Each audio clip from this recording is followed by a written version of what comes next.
নমস্কাৰ এছামিজ কানেকশ্যনলৈ আপোনালোক সকলোকে স্বাগতম জনাইছোঁ। আজি আমি আলোচনা কৰিম এছচিআৰটি পেট 2025 চনৰ বিজ্ঞান বিষয়ৰ ষষ্ঠ শ্ৰেণী, সপ্তম শ্ৰেণী আৰু অষ্টম শ্ৰেণীৰ যিকেইখন আমাৰ কিতাপ আছে সেই কিতাপৰ যিখিনি ইম্পৰ্টেণ্ট হয় সকলোখিনি ইয়াত কি কৰিছোঁ ইনক্লুড কৰিছোঁ। এইখন হৈছে মোৰ পুৰণি হেণ্ডিটেন নোটছ। ইয়াৰ পৰা প্ৰতি বছৰে বিজ্ঞানত 8 নম্বৰ নাইবা 9 নম্বৰ কমন পৰে আৰু আপোনালোকে যদি এইখিনি ভালদৰে অধ্যয়ন কৰে আৰু ইয়াৰ পৰৱৰ্তী সময়ত আমাৰ যি 2000 প্লাছ MCQ সিৰিজ লৈ আহিম সেইখিনি যদি আপোনালোকে ভালদৰে চাই তেনেহলে বিজ্ঞানত 10ৰ ভিতৰত 10 নম্বৰ পাবলৈ সক্ষম হ'ব। কেৱল বিজ্ঞান বুলিয়ে নহয়, আপোনালোকে DLED PDD টেষ্টত 60 প্লাছ নম্বৰ লৈ মোৰ দৰে কি কৰিব টপ ৰেংক লৈ চিট পাবলৈ সক্ষম হ'ব। গতিকে এতিয়া আহিছোঁ, আমি বেছি বহলাই আলোচনা নকৰোঁ, ষষ্ঠ শ্ৰেণীৰ বিজ্ঞান। আৰু আপোনালোকক এইখিনিতে জনাইছোঁ ইয়াতে কি আছে 200 প্লাছ কি আছে MCQ আছে, যিবোৰ প্ৰশ্ন আমাৰ যি SSLC এক্সাম আৰু আমাৰ যি DLED PDD টেষ্ট সেই দুয়োটা পৰীক্ষাতে কি কৰিছে আহিছে আৰু আমাৰ অসমৰ বিভিন্ন ধৰণৰ চৰকাৰী চাকৰিৰ পৰীক্ষাত সেই প্ৰশ্নসমূহ আহিছে। গতিকে আপোনালোকে ইয়াৰ পৰা বহুত উপকৃত হ'ব। গতিকে এতিয়া আহিছোঁ ষষ্ঠ শ্ৰেণীৰ বিজ্ঞান। আমি বেছি বহলাই আলোচনা নকৰোঁ, এইখিনি কেৱল মেইন কি আমাৰ কিৱাৰ্ড যিখিনি পইণ্ট আপোনালোকে মনত ৰাখিবই লাগিব। আৰু বিজ্ঞানতো আপোনালোকে কি কৰিব লাগিব, যিকোনো টপিকছ আপোনালোকে মনত ৰাখিব লাগিব আৰু যিমান পাৰে আপোনালোকে নিজকে বিভিন্ন ধৰণৰ প্ৰশ্ন আকাৰে আপোনালোকে নিজকে টেষ্ট কৰিব লাগিব। এতিয়া আহিছোঁ ষষ্ঠ শ্ৰেণীৰ বিজ্ঞান। আমাৰ খাদ্যৰ প্ৰধান উৎস হৈছে কি প্ৰাণী আৰু উদ্ভিদ। আমি যিমান খাদ্য পাওঁ ক'ৰ পৰা পাওঁ, প্ৰাণী আৰু উদ্ভিদৰ পৰা পাওঁ। যদি প্ৰশ্ন আহে আমাৰ খাদ্যৰ প্ৰধান উৎস কি প্ৰাণী আৰু উদ্ভিদ, আমি ইতিমধ্যে সৰুৰে পৰা পাই আহিছোঁ। খাদ্যৰ প্ৰধান পৰিপোষকসমূহ হৈছে কি কাৰ্বহাইড্ৰেট, প্ৰটিন, স্নেহ পদাৰ্থ আৰু খনিজ লৱণ। আমি এইবোৰ কি কৰোঁ, আমাৰ কাৰণে ই অতি প্ৰয়োজন। এইবোৰ নহ'লে আমাৰ কি হয়, শৰীৰৰ বিভিন্ন ধৰণৰ বেমাৰ হয়। আমি ইয়াৰ কাৰণে কি কৰোঁ, বিভিন্ন ধৰণৰ খাদ্য খাবলগীয়া হয়। কাৰ্বহাইড্ৰেটে আমাৰ শৰীৰত শক্তি যোগায়। আমি যিমান কাৰ্বহাইড্ৰেট খাদ্য গ্ৰহণ কৰোঁ আমাৰ কি হয়, আমাৰ শৰীৰত শক্তি বৃদ্ধি পায়। স্নেহ পদাৰ্থ আৰু কাৰ্বহাইড্ৰেটক শক্তিদায়ক খাদ্য বুলি কোৱা হয়। সেউজীয়া উদ্ভিদে সালোক সংশ্লেষণ ইয়াত কি আছে, যেতিয়া সেই কি এই নোটছ কি কৰিছিলোঁ বনাইছিলোঁ তেতিয়া পৰীক্ষা আহিব প্ৰায় এমাহমান আছিল। তেতিয়া কি কৰিছোঁ, কিতাপ চাইছোঁ আৰু গুগল টাইপ কৰিছোঁ। কিছুমান ইয়াত কি আছে, কিছুমান আকাৰ একাৰ কিছুমান ৰং হৈ আছে। যদি মোৰ চকুত পৰে কি কৰিম, লগে লগে শুদ্ধ কৰি যাম। সেউজীয়া উদ্ভিদে সালোক সংশ্লেষণ প্ৰক্ৰিয়াৰ জৰিয়তে কাৰ্বহাইড্ৰেট কি কৰে উৎপন্ন কৰে। কেনেকৈ কৰে, সূৰ্যৰ পোহৰত। আমাৰ যি প্ৰচেছ অফ ফটোচিনথেসিস আছে, আমাৰ যি সালোক সংশ্লেষণ প্ৰক্ৰিয়া আছে তাৰ জৰিয়তে কি কৰে সেউজীয়া উদ্ভিদে কাৰ্বহাইড্ৰেট উৎপন্ন কৰে আৰু নিজৰ খাদ্য নিজে প্ৰস্তুত কৰে। শৰীৰৰ বৃদ্ধি আৰু পুনৰ্গঠনৰ কাৰণে প্ৰটিনৰ প্ৰয়োজন। আমাৰ শৰীৰৰ বৃদ্ধি, আমাৰ যি গ্ৰথ আৰু যি আমাৰ বডি ষ্ট্ৰাকচাৰ এই গঠনৰ কাৰণে কি আমাৰ যথেষ্ট প্ৰয়োজন কি প্ৰটিনৰ। আমি প্ৰটিনযুক্ত খাদ্য খাব লাগে। মাছ আৰু মাংসত প্ৰচুৰ প্ৰটিন থাকে। আমি যি মাছ মাংস খাওঁ প্ৰচুৰ পৰিমাণে কি পোৱা যায়, প্ৰটিন পোৱা যায়। বিভিন্ন বেমাৰৰ পৰা ৰক্ষা পাবলৈ আমাৰ ভিটামিনৰ প্ৰয়োজন। আমাৰ যি ভিটামিন সেই ভিটামিনৰ প্ৰয়োজন ই কি কৰে আমাৰ চকু হাড় ছাল আৰু তাত ভালে ৰখাত সহায় কৰে পানীৰ ভাৱলৈ পৰিৱৰ্তন হোৱা প্ৰক্ৰিয়াকে কি কোৱা হয় বাষ্পীভৱন বা ইভাপোৰেশ্যন বুলি কোৱা হয় আৰু ই কি কৰে নিমখ আৰু পানীৰ মিশ্ৰণ পৃথক কৰাত সহায় কৰে কোনে কৰে আমাৰ যি ইভাপোৰেশ্যন আছে বাষ্পীভৱন বা বাষ্পীভূষণ বা বাষ্পীকৰণ মানে ইভাপোৰেশ্যন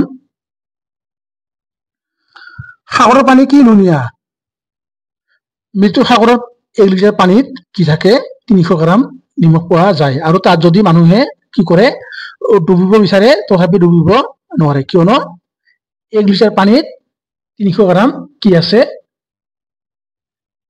নিমখ আছে ইতিমধ্যে আমাৰ যি সৌৰজগতত আমাৰ পৃথিৱীৰ গতি তাত পৃথিৱী মানে আমাৰ কি মোশন অফ দা আৰ্থ তাত কি কৰিছো আলোচনা কৰিছো আমাৰ যি কি লুণীয়া পানীৰ সম্পৰ্কে আমাৰ সাগৰ মহাসাগৰ জখ মাপৰ একক হৈছে মেট্ৰিক পদ্ধতি 1790 চনত ফৰাচীসকলে ইয়াক ব্যৱহাৰ কৰিছিল আৰু আপোনালোকক এইখিনিতে কৈছো আমাৰ যি বৰ্তমান এছিয়াটি অসমৰ ক্লাছ 6, 7 আৰু 8ৰ যিকেইখন কিতাপ আছে এফালে আছে কি সোঁফালে আৰু বাওঁফালে অসমীয়া আৰু ইংৰাজী উভয় ভাষাতে আছে কিন্তু আপোনালোকে এইবাৰ যদি পঢ়ে আপোনালোকৰ এনেই সময় নাই আৰু সময় এনে মানে বিচাৰি থাকোতে যাব গতিকে আপোনালোকে এইখিনি যদি ভালদৰে লিখি লয় অতি সুবিধা হ'ব কি কৰিছিল প্ৰশ্ন আহিব পাৰে 1790 চনত ফৰাচীসকলে কি কৰিছিল মেট্ৰিক পদ্ধতি ব্যৱহাৰ কৰিছিল ই হৈছে কি মাপৰ একক এতিয়া আহিছো ভিটামিন আৰু খনিজ লৱণৰ অভাৱত হোৱা ৰোগ বা বেমাৰ আমাৰ যি ভিটামিন আৰু আমাৰ যি খনিজ লৱণ তাৰ অভাৱত কি বেমাৰ হয় যেনে 1 নম্বৰ ভিটামিন এৰ অভাৱত কুকুৰি কোণা ৰোগ হয় আৰু চকুৰ দৃষ্টিশক্তি কমি যায় আমাৰ যি আই পাৱাৰ ই কি হয় লেছ হয় মানে কমি যায় কাৰ অভাৱত ভিটামিন এৰ অভাৱ হলে আমাৰ কুকুৰি কোণা ৰোগ হয় আৰু চকুৰ দৃষ্টিশক্তি কমি যায় ভিটামিন B1 আৰু B3 মানে ভিটামিন বিৰ অভাৱত ভিটামিন বিৰ অভাৱত B1 ৰ অভাৱত কি হয় বেৰি ৰোগ হয় প্ৰশ্ন আহিছিল ভিটামিন B1 ৰ অভাৱত কি হয় বেৰি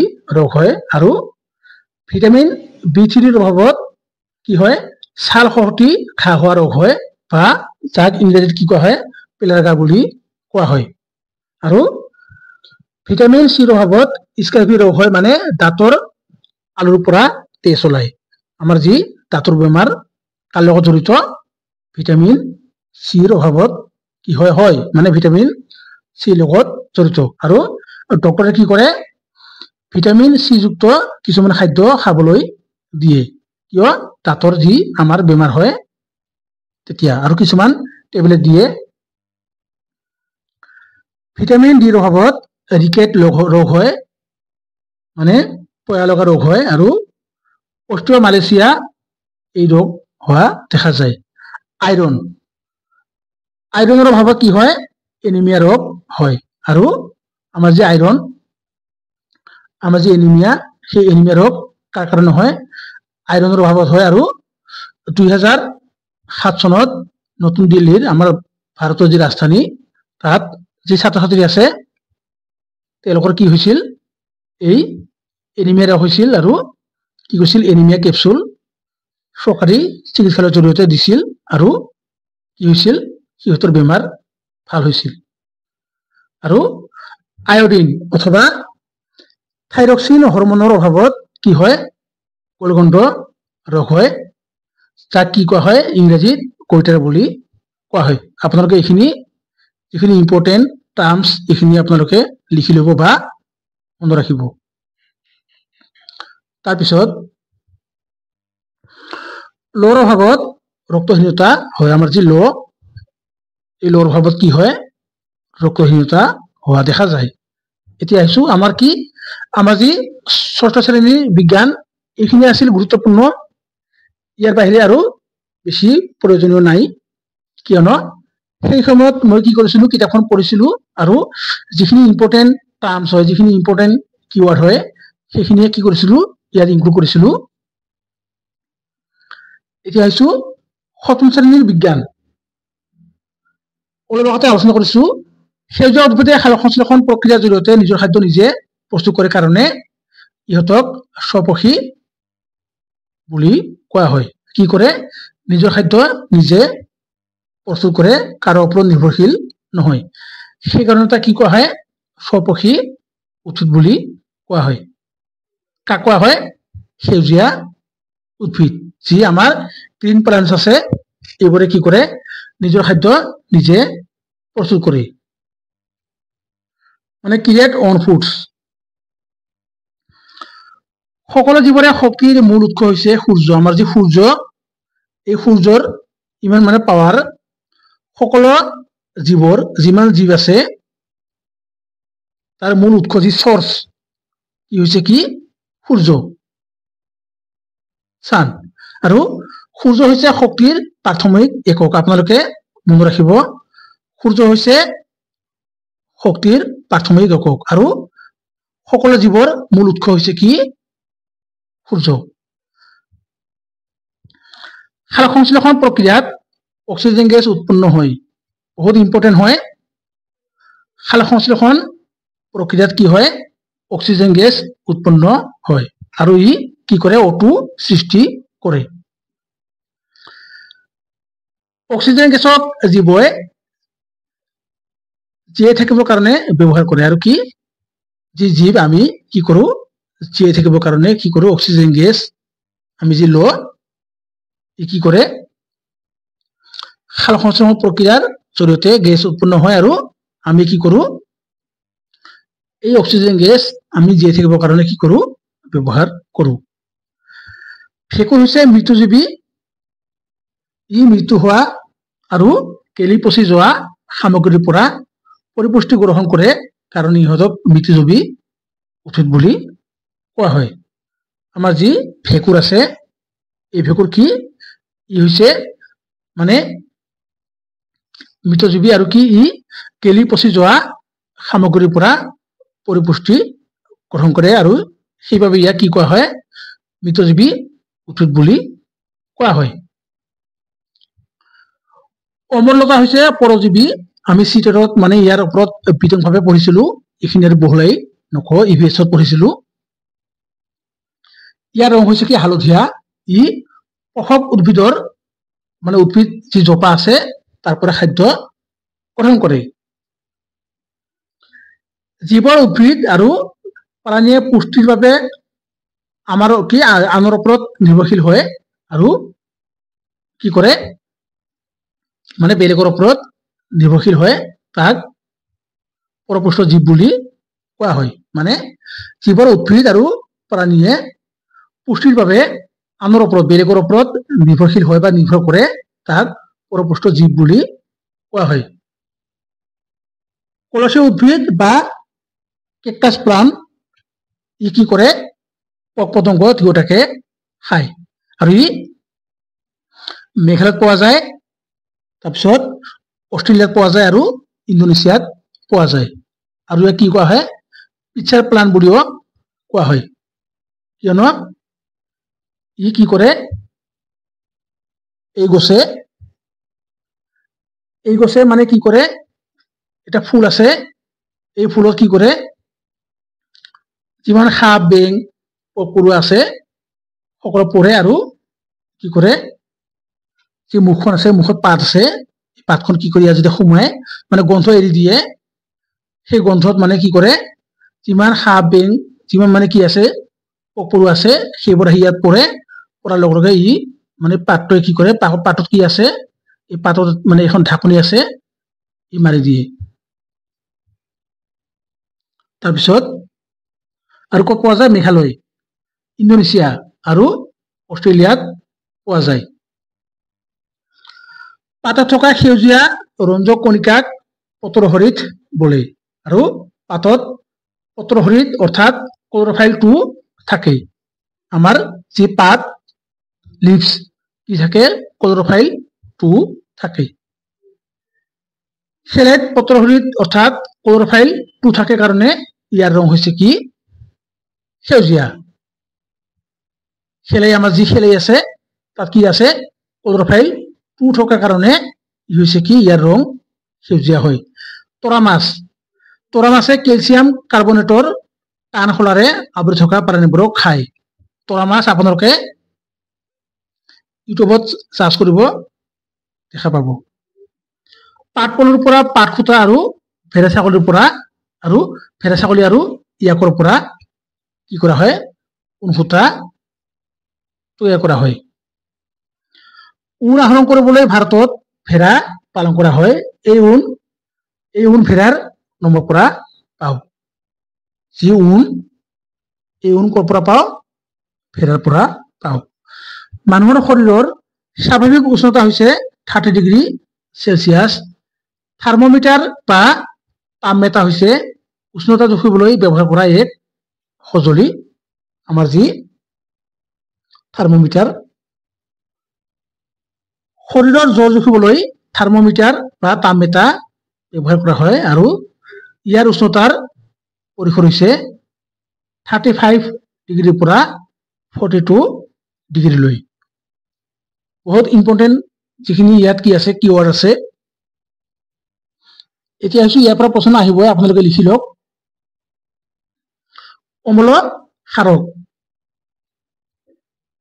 এক নম্বৰ অম্ল দৈ কমলা নেমু ভিনেগাৰ পালেং শাক পৰুৱাৰ শুং আমলখি তেতেলী আঙুৰ কেঁচা আম আদিৰ সোৱাদ হৈছে কি টেঙা আৰু সেইকাৰণে ইয়াক অম্ল বুলি কোৱা হয় আপোনালোকে এইখিনি লিখি ল'ব বা মনত ৰাখিব কি কৈছে দৈ কমলা নেমু ভিনেগাৰ পালেং আমাৰ যি পালেং শাক পৰুৱাৰ শুং আমলখি তেতেলী আঙুৰ কেঁচা আম আদিৰ সোৱাদ হৈছে টেঙা আমি এইবোৰ আমি জানো সেইকাৰণে ইয়াক কি কোৱা হয় সেইকাৰণে মানে টেঙা হোৱাৰ কাৰণে ইয়াক কি কোৱা হয় অম্ল বুলি কোৱা হয় আৰু আপোনালোকৰ ঘৰত নিশ্চয় কি আছে ভিনেগাৰ আছে এই ভিনেগাৰত কি আছে এসিডিক এসিড পোৱা যায় দৈত লেকটিক এসিড পোৱা যায় টিএলএট পিৰিয়ড টেষ্টত আহিছিল কি পোৱা যায় লেকটিক এসিড পোৱা যায় আৰু কমলা আৰু নেমুত সাইট্ৰিক এসিড আছে বা পোৱা যায় আমলখিত এসকাৰ্বিক এসিড আছে তেতেলী আঙুৰ আৰু কেঁচা আমত টাৰ্টাৰিক এসিড আছে পালেং শাকত অক্সালিক এসিড আছে বা পোৱা যায় পৰুৱাৰ শুঙত ফৰ্মিক এসিড পোৱা যায় আৰু এসিড বৰষুণত কি থাকে অম্ল থাকে এইখিনি আপোনালোকে পাৰিলে লিখি ল'ব কিয়নো ইয়াৰ পৰা ডিএলএড পিৰিয়ড টেষ্টত প্ৰতি বছৰে এটা নহয় এটা প্ৰশ্ন মানে ডাইৰেক্ট উঠাই দিয়ে যদি কোৱা হয় যে কমলা আৰু নেমুত কি এসিড পোৱা যায় বা আছে সাইট্ৰিক এসিড আছে আমলখিত এসকাৰ্বিক এসিড আছে এনেকুৱা ধৰণৰ প্ৰশ্ন মানে আহে মানে কি আহিবই আৰু এতিয়া আহিছো ক্ষাৰক বেকিং সোডা সাবন চূণ পানী আদিৰ সোৱাদ হৈছে তিতা সেইকাৰণে ইয়াক কি কোৱা হয় ক্ষাৰক বুলি কোৱা হয় আমাৰ যি বেকিং সোডা সাবন আমাৰ যে গা ধোৱা সাবন চূণ পানী এইবোৰৰ সোৱাদ হৈছে কি তিতা সেইকাৰণে ইয়াক কি কোৱা হয় ক্ষাৰক বুলি কোৱা হয় চূণ পানীত ক্যালসিয়াম হাইড্ৰক্সাইড আছে বা পোৱা যায় আৰু খিৰিকী পৰিষ্কাৰ কৰা সামগ্ৰীত এমোনিয়াম হাইড্ৰক্সাইড পোৱা যায় লগতে সাবনত সোডিয়াম হাইড্ৰক্সাইড বা পটাছিয়াম হাইড্ৰক্সাইড পোৱা যায় অম্লয়ে নীলা লিটমাছ কি কৰে ৰঙা কৰে আৰু ক্ষাৰকে ৰঙা লিটমাছক নীলা কৰে ইয়াৰ ওপৰত প্ৰশ্ন আহিছিল অম্লয়ে কি কৰে অম্লয়ে নীলা লিটমাছ ৰঙা কৰে আৰু ক্ষাৰকে ৰঙা লিটমাছ নীলা কৰে আপোনালোকে এইখিনি মনত ৰাখিব যি দ্ৰব্যই ৰঙা বা নীলা লিটমাছৰ ৰং সলনি কৰে তাক প্ৰথম দ্ৰব্য বুলি কোৱা হয়। এই দ্ৰব্য অম্ল বা ক্ষাৰক এটাও নহয়। অম্ল আৰু ক্ষাৰকৰ মাজত হোৱা বিক্ৰিয়াৰ ফলত প্ৰশমন হয় বা বলে। এই প্ৰক্ৰিয়াত পানী আৰু লৱণ উৎপন্ন হোৱাৰ উপৰিও তাপ উৎপন্ন হয়। অম্ল আৰু ক্ষাৰকৰ মাজত যেতিয়া বিক্ৰিয়া হয় বা ঘটে তেতিয়া কি হয়, তাৰ ফলত প্ৰশমন হয় আমি পঢ়িছো। এই প্ৰক্ৰিয়াত পানী আৰু লৱণ উৎপন্ন হোৱাৰ উপৰিও তাপ উৎপন্ন হয়। আৰু আমাৰ যি পৰিৱৰ্তন আছে ভৌতিক আৰু ৰাসায়নিক পৰিৱৰ্তন, ইয়াৰ পৰা 2024 চনত ডাইৰেক্ট প্ৰশ্ন আহিছিল, ইয়াৰ পৰাই আহিছিল। আৰু 2021 চনত 22 চনত ইয়াৰ পৰা প্ৰশ্ন আহিছিল। পৰিৱৰ্তন দুই ধৰণে হয়, যেনে ভৌতিক পৰিৱৰ্তন আৰু ৰাসায়নিক পৰিৱৰ্তন। যেনে 1 নম্বৰ ভৌতিক পৰিৱৰ্তন। পদাৰ্থৰ ভৌতিক ধৰ্মবোৰৰ পৰিৱৰ্তনে হৈছে ভৌতিক পৰিৱৰ্তন। এই পৰিৱৰ্তনত কোনো কি নতুন পদাৰ্থৰ সৃষ্টি নহয় বা উৎপন্ন নহয়। আৰু ৰাসায়নিক পৰিৱৰ্তন, এই পৰিৱৰ্তনত নতুন পদাৰ্থৰ উৎপন্ন হয়। ইয়াৰ এটা উদাহৰণ হৈছে কি লোদ, মামৰে ধৰা, গেছ, তাপ, পোহৰ। এই যে পোহৰ ৰঙৰ পৰিৱৰ্তন, এইবোৰ হৈছে কি ৰাসায়নিক পৰিৱৰ্তন। ইয়াৰ পৰা প্ৰশ্ন আহিছিল 2024 চনত। যেহেতু 2024 চনত ইয়াৰ পৰা প্ৰশ্ন আহিছিল, সেইকাৰণে ইয়াৰ ওপৰত আপোনালোকে ভালদৰে কি কৰিব, লিখি ল'ব বা মনত ৰাখিব। বতৰ, জলবায়ু আৰু প্ৰাণীৰ অভিযোজন। বতৰ, উষ্ণতা, আৰ্দ্ৰতা, বৰষুণৰ পৰিমাণ, বতাহৰ গতি আদিয়ে একেখন ঠাইৰ দৈনন্দিন বায়ুমণ্ডলত যি অৱস্থাৰ সৃষ্টি কৰে তাক বতৰ বুলি কোৱা হয়। বতৰৰ পৰিৱৰ্তন সূৰ্যৰ কাৰণে হয়। আমাৰ যি সূৰ্য, এই সূৰ্যৰ কাৰণে কি হয়, বতৰৰ পৰিৱৰ্তন হয়। জলবায়ু, এখন ঠাইৰ দীৰ্ঘ সময়ৰ ধৰা হ'ল 25 বছৰৰ গড় বতৰৰ নমুনাকে সেই ঠাইৰ জলবায়ু বুলি কোৱা হয়। বতাহ, ধুমুহা আৰু ঘূৰ্ণী বতাহ। বায়ু উচ্চচাপ অঞ্চলৰ পৰা উচ্চচাপ অঞ্চললৈ বয়। মানে যিমান উচ্চচাপ, উচ্চচাপৰ পৰা উচ্চচাপ অঞ্চললৈ কি হয়, বয়। বতাহৰ গতি বঢ়াৰ লগে লগে বায়ুৰ চাপ কি হয়, বায়ুৰ চাপ কমি যায়। গৰম বায়ু ঠাণ্ডা বায়ুতকৈ পাতল। ইয়াৰ যি কনচেপ্ট অলপ পিছত আহি আছে ইংৰাজীত, আপোনালোকে বুজিব পাৰিব সহজে। পৃথিৱীত তাপৰ তাৰতম্য হোৱাৰ কাৰণে বতাহৰ প্ৰভাৱ সৃষ্টি হয়।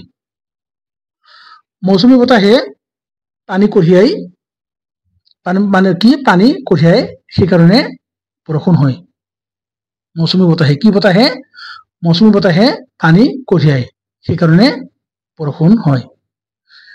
তীব্ৰ গতি সম্পন্ন বতাহ আৰু বায়ুৰ চাপৰ পাৰ্থক্যকে কি কোৱা হয়, ঘূৰ্ণী বতাহ সৃষ্টি কৰে। আমাৰ যি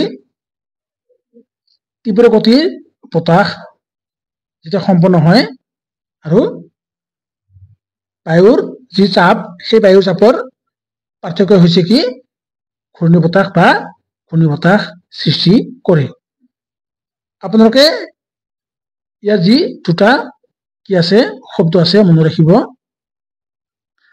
আমেৰিকা মহাদেশত ঘূৰ্ণী বতাহক হাৰিকেন আৰু জাপানত টাইফুন বুলি কোৱা হয়। এতিয়া আহিছো মাটি। মাটি কি আমি সৰুৰে পৰা পঢ়ি আহিছো। মাটি হৈছে 3 প্ৰকাৰ, যেনে আলতলীয়া মাটি, তমজা মাটি আৰু বালিচহীয়া মাটি। ইয়াৰ পৰা প্ৰশ্ন অহা দেখা যায়। পলিথিন আৰু প্লাষ্টিকে মাটি কি কৰে, প্ৰদূষিত কৰে। সেইকাৰণে আজিৰ পৰা যি লকডাউনৰ সময়ত কি কৰিছিল, আমাৰ ভাৰত চৰকাৰে পলিথিন কি কৰিছিল, ব্যৱহাৰ বন্ধ কৰিছিল। পলিথিনৰ ব্যৱহাৰ বন্ধ কৰিছিল। পলিথিন আৰু প্লাষ্টিকে কি কৰিছিল, কি কৰে, মাটি প্ৰদূষিত কৰে। মাটিত থকা পচা মৃত্যু পদাৰ্থকে কি কোৱা হয়? হিউমাছ বুলি কোৱা হয়। হিউমাছে কি কৰে? হিউমাছে মাটি সাৰুৱা কৰে। জীৱৰ শ্বাস প্ৰশ্বাস, এটা আছিল কি ইউনিট? ক্লাছ 7-ৰ। মানুহে উশাহত অক্সিজেন গেছ লয় আৰু নিশাহত কাৰ্বন ডাই অক্সাইড গেছ এৰি দিয়ে। আমি এইখিনি আৰু আলোচনা নকৰো। এজন প্ৰাপ্তবয়স্ক, আমাৰ যি মানে এডাল্ট প্ৰাপ্তবয়স্ক মানুহে জীৱনীৰ সময়ত 15 পৰা 18 বাৰ কি হয়? উশাহ আৰু নিশাহ লয়। কিমান বাৰ? 15 পৰা 18 বাৰ। তাৰপিছত ইষ্ট এবিধ এককী জীৱ, ইয়াত এলকহল উৎপন্ন হয়। ক'ত? ইষ্ট এবিধ এককী জীৱ আৰু ইয়াত কি হয়? এলকহল উৎপন্ন হয়, মানে জন্ম হয়। আৰু ই বায়ু অবিহনে জীয়াই থাকিব পাৰে। যদি প্ৰশ্ন কৰে বায়ু অবিহনে জীয়াই থাকিব পৰা এবিধ জীৱৰ নাম কি? ইষ্ট। আৰু কি জীৱ? এককী জীৱ। উদ্ভিদৰ শিপাই মাটিত থকা যি বায়ু, সেই বায়ু গ্ৰহণ কৰে। আমাৰ যি উদ্ভিদৰ যি শিপা আছে, আমাৰ যি ৰুট চিষ্টেম আৰু শুট চিষ্টেম আছে, তাৰ ওপৰতো আলোচনা কৰিছিলো।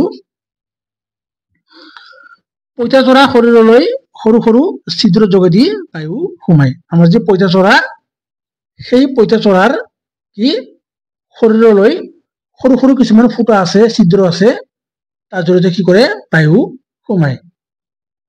আৰু প্ৰাণী আৰু উদ্ভিদৰ পৰিবহন তন্ত্ৰ। তেজ এবিধ কি? তৰল পদাৰ্থ, যি ৰক্ত নলীৰে প্ৰবাহিত হয়। তেজে হাঁওফাঁওৰ পৰা অক্সিজেন আৰু কি আমাৰ যি তেজ ব্লাড কি কৰে? হাঁওফাঁওৰ পৰা অক্সিজেন শৰীৰৰ যি আমাৰ কোষ আছে, যি চেলছ আছে, তালৈ কি কৰে? কঢ়িয়াই নিয়াত সহায় কৰে। কোনে? আমাৰ যি তেজ, আমাৰ যি তৰল পদাৰ্থ তেজ, সেই তেজ যি ৰক্ত নলী প্ৰবাহিত হয়, ৰক্ত নলীৰে আমাৰ তাত কি কৰে? হাঁওফাঁওৰ পৰা অক্সিজেন, আমাৰ যি হাঁওফাঁও আছে, সেই হাঁওফাঁওৰ পৰা অক্সিজেন শৰীৰৰ কোষবোৰলৈ কঢ়িয়াই নিয়াত সহায় কৰে। তেজত এবিধ লোহিত ৰক্তকণিকা, মানে ৰেড ব্লাড চেল নামৰ এবিধ কোষ থাকে। আপোনালোকে এইখিনি মনত ৰাখিব। তেজত এবিধ লোহিত ৰক্তকণিকা, যিখিনি ইংৰাজী মাধ্যমৰ আছে, ৰেড ব্লাড চেল বুলি কোৱা হয়। কি কৰে? এই কোষ থাকে। আৰু য'ত হিমোগ্লবিন নামৰ এবিধ ৰঙা ৰঞ্জক কণিকা থাকে। আৰু হিমোগ্লবিন থকাৰ কাৰণে ৰক্ত ৰঙা হয়। যদি প্ৰশ্ন কৰা হয় কি থকাৰ কাৰণে আমাৰ শৰীৰৰ যি তেজ ৰঙা হয়? হিমোগ্লবিন থকাৰ কাৰণে তেজৰ ৰং ৰঙা হোৱা দেখা যায়। ইয়াৰ উপৰি তেজত কি হয়? শ্বেত ৰক্তকণিকা, মানে হোৱাইট ব্লাড চেল, আমাৰ যি দুটা চেল আছে, শ্বেত ৰক্তকণিকা মানে হোৱাইট ব্লাড চেল থাকে, যিয়ে আমাৰ শৰীৰৰ বীজাণুক প্ৰতিহত কৰে। আমাৰ যিমান বীজাণু আছে, আমাৰ যি কৰোনা ভাইৰাছৰ সময়ত যিমান মানে ভাইৰাছ সোমাইছিল, সেই আমাৰ যি হোৱাইট ব্লাড চেল ই কৰিছিল, সেই বীজাণুবোৰ সোমাব দিয়া নাছিল আৰু কি প্ৰতিহত কৰিছিল, আমাৰ যি ইমিউনিটি চিষ্টেম আছে। তাৰপিছত ষ্টেথোস্কোপ নামৰ যন্ত্ৰৰ সহায়ত চিকিৎসকে হৃদযন্ত্ৰৰ মানে যি স্পন্দন অনুভৱ কৰিব পাৰে। কিহেৰে? ষ্টেথোস্কোপ নামৰ যন্ত্ৰৰ সহায়ত। কোনে? ডক্টৰে। আমাৰ যি হৃদযন্ত্ৰ, তাৰ যি স্পন্দন অনুভৱ কৰে, মানে আমাৰ যে হাৰ্ট। এজন প্ৰাপ্তবয়স্ক মানুহৰ হৃদযন্ত্ৰৰ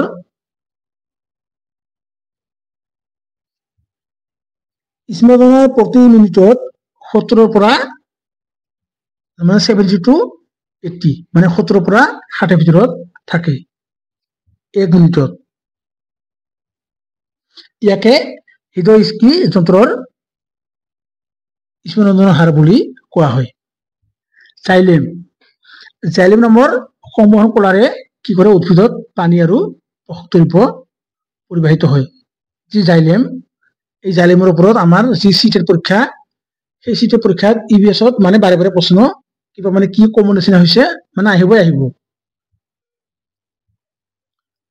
আমাৰ যি ৰুট সিস্টেম আৰু শুট সিস্টেম আছে আমাৰ যি মানে গছ প্লান্ট আমাৰ যি ৰুট মানে শিপা সিস্টেম ইয়াৰ ওপৰত সিটেট পৰীক্ষাত প্ৰশ্ন আহে আপোনালোকে যেতিয়া টিএলএ পঢ়ি মানে ডিএলএডৰ নামভৰ্তি কৰাৰ পিছত সিটেট পৰীক্ষা দিব এইবোৰ পঢ়িব লাগিব বিতংভাৱে এতিয়া আহিছো পোহৰৰ প্ৰতিফলন পোহৰ সৰল ৰেখাত গতি কৰে আমাৰ যি পোহৰ কি কৰে সৰল ৰেখাত গতি কৰে আৰু আমাৰ যি সৎ প্ৰতিবিম্ব অসৎ প্ৰতিবিম্ব সমতল দাপন অবতল দাপন এইবোৰৰ পৰা প্ৰশ্ন ডাইৰেক্ট আহে সৎ প্ৰতিবিম্ব অবতল দাপনত গঠন হোৱা প্ৰতিবিম্বক অথবা পৰ্দাত গঠন হোৱা বা পৰ্দাত ধৰিব পৰা প্ৰতিবিম্বক সৎ প্ৰতিবিম্ব বুলি কোৱা হয় ইয়াৰ ওপৰত মানে ইয়াৰ যি আমাৰ এই পোহৰৰ প্ৰতিফলন ইয়াৰ ওপৰত মানে কি প্ৰায় 20টা মান প্ৰশ্ন ইয়াৰ পৰৱৰ্তী সময়ত মানে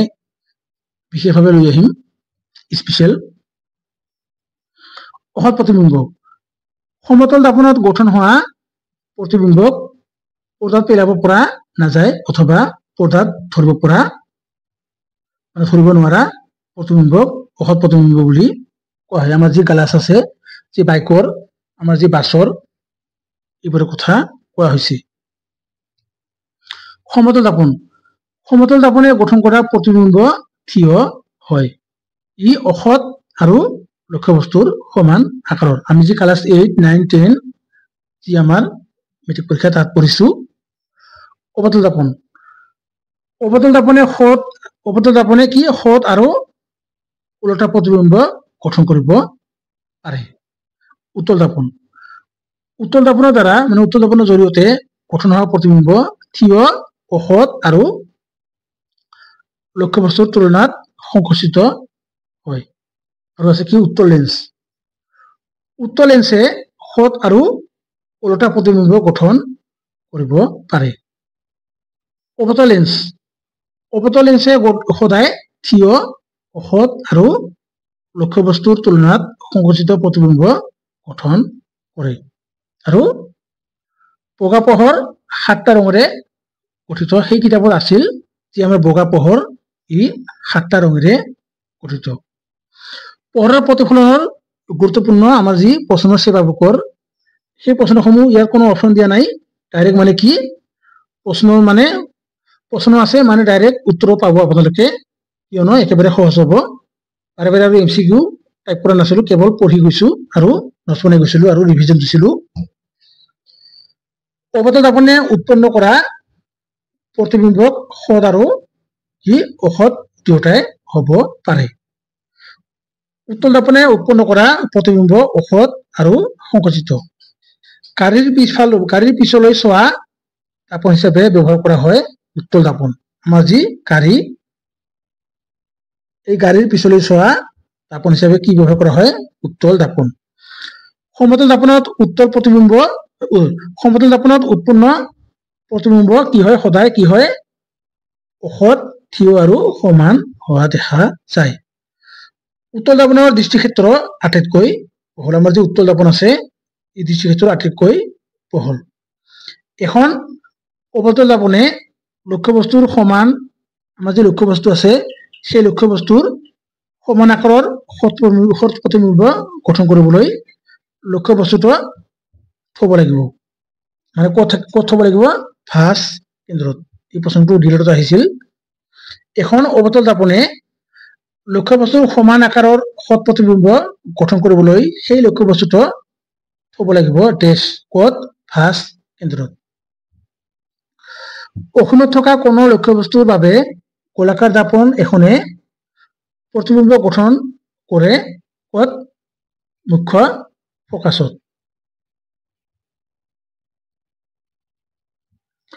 অসীম আৰু দাপনৰ মেৰুৰ মাজত যিকোনো অৱস্থান আছে আমাৰ সেই অৱস্থানত লক্ষ্যবস্তু এটা ৰাখিলে উত্তল দাপন এখনে প্ৰতিবিম্ব গঠন কৰে মুখ্য আগতে কি আছিল আছে মুখ সেইকাৰণে কৈছো মুখ নহয় মুখ্য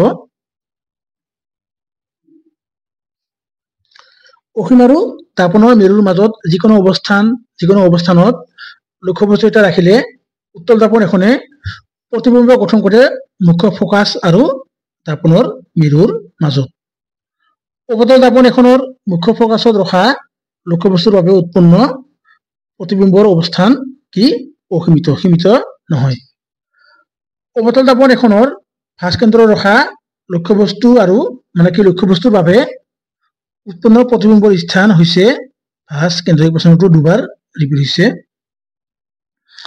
এখন গোলাকাৰ তাপনে আটাইতকৈ সংকুচিত প্ৰতিবিম্ব গঠন কৰিবলৈ লক্ষ্যবস্তু থাকিব লাগিব মুখ্য ফোকাছত উত্তল লেন্সত উৎপন্ন প্ৰতিবিম্ব তেজ কি হয় সৎ আৰু অসৎ দুয়োটাই হ'ব পাৰে পৰিৱেশ আৰু বিজ্ঞানৰ বিভিন্ন কিছুমান দিশ আছে যেনে পানী হৈছে কি এক অমূল্য সম্পদ পানী তিনিটা অৱস্থাত পোৱা যায় ইয়াত কি আছে তিনিটা অৱস্থাত পোৱা যায় যেনে গোটা জুলীয়া আৰু গেছীয় অৰণ্যক এবিধ গতিশীল জীৱিত সম্পদ বুলি কোৱা হয় আমাৰ যি অৰণ্য আছে সেই অৰণ্যক এবিধ গতিশীল জীৱিত সম্পদ সেই সম্পদ আমাৰ যি ৰিচৰ্চ বুলি কোৱা হয় 2003 চনত আন্তৰ্জাতিক যি ইন্টাৰনেশ্যনেল নিৰ্মল পানী দিৱস হিচাপে পালন কৰা হৈছিল কি কৰা হৈছিল 2003 চনত আন্তৰ্জাতিক নিৰ্মল পানী হিচাপে যি দিৱস ব্যৱহাৰ কৰা হৈছিল বা পালন কৰা হৈছিল ৰাষ্ট্ৰীয় বিজ্ঞান দিৱস 28 ফেব্ৰুৱাৰী বিশ্ব জল দিৱস 22 মাৰ্চ বিশ্ব বন দিৱস 21 মাৰ্চ বিশ্ব স্বাস্থ্য দিৱস 7 এপ্ৰিল এই দিৱসৰ পৰা প্ৰশ্ন আহে পোষ্টা দিৱস আহতে আমাৰ যি পৃথিৱীতে কি 22 এপ্ৰিল বিশ্ব জনসংখ্যা দিৱস 11 জুলাই ধঁপাত নিষিদ্ধ যি ধঁপাত মুক্ত বা নিষিদ্ধ দিৱস কি তাবাকু ডে 31 মাৰ্চ বিশ্ব জৈৱ বৈচিত্ৰ্য দিৱস 22 মে বিশ্ব ওজন দিৱস 16 ছেপ্টেম্বৰ এইবোৰ আপোনালোকে মনত ৰাখিব অষ্টম শ্ৰেণীৰ যি বিজ্ঞান আমাৰ যি সাৰ হৈছে দুই প্ৰকাৰৰ জৈৱিক সাৰ আৰু ৰাসায়নিক সাৰ ইয়াৰ উদাহৰণ হৈছে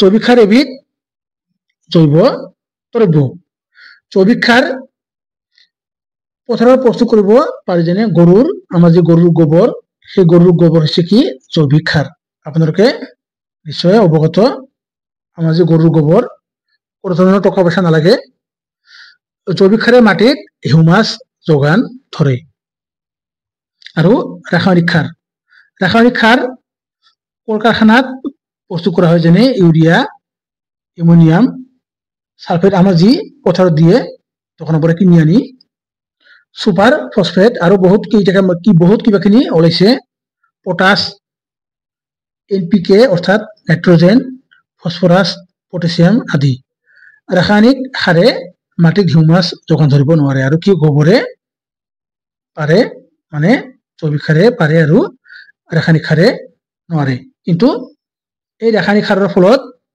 শস্য বেছি উৎপন্ন হয় যি বড় ধান খেতি শালি ধান খেতি হয় তাত আজিকালি আমাৰ যি খেতিয়ক সকলে কি কৰে গোবৰতকৈ বেছি ৰাসায়নিক সাৰ ব্যৱহাৰ কৰে কি উৎপাদন বেছি কৰিব পাৰিব বুলি কিন্তু ই কি কৰে ই লাহে লাহে মাটিৰ যি উৰ্বৰতা হ্ৰাস কৰি আছে আমি যে অনুজীৱক খালী চকুৰে দেখা পোৱা নাযায় ইয়াৰ কাৰণে অনুবীক্ষণ যন্ত্ৰৰ প্ৰয়োজন ইয়াৰ ভাগ হৈছে 4টা যেনে বেক্টেৰিয়া ভেঁকুৰ প্ৰটোজোৱা আৰু শেলাই আমি যে অনুজীৱ কি ই সৰু আমি কি খালী চকুৰে দেখা নাপাওঁ ইয়াৰ বাবে কি অনুবীক্ষণ যন্ত্ৰৰ প্ৰয়োজন বেক্টেৰিয়া টাইফয়েড বেক্টেৰিয়া কি টাইফয়েড শনিপাত আৰু যক্ষ্মা যি টিউবাৰকুলোচিছ বেক্টেৰিয়াৰ পৰা হয় আৰু কিছুমান আছে ভাইৰাছ ভাইৰাছ চাবৰ কাৰণে অনুবীক্ষণ যন্ত্ৰৰ প্ৰয়োজন হয়। পলিঅ', বসন্ত, চিকেন পক্স। যি চিকেন পক্স, এই চিকেন পক্স মোৰ ভাইটিৰ হৈছিল ক'ৰ পৰা শনিশ্চৰত পৰি থাকোঁতে চিকেন পক্স।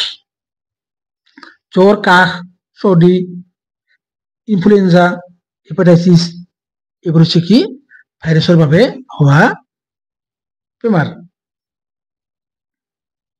পটজবা, মেলেৰিয়া আৰু গ্ৰহণী পটজবাৰ দ্বাৰা কি হয়? এই অনুজীৱবোৰ দৈ, পাউৰুটি আৰু কেক এইবোৰ বনোৱাত ব্যৱহাৰ কৰা হয়। লেক্টোবেচিলিয়াছ অনুজীৱে গাখীৰক যি আমাৰ যে গাখীৰ, এই গাখীৰক দৈ হোৱাত সহায় কৰে। কি?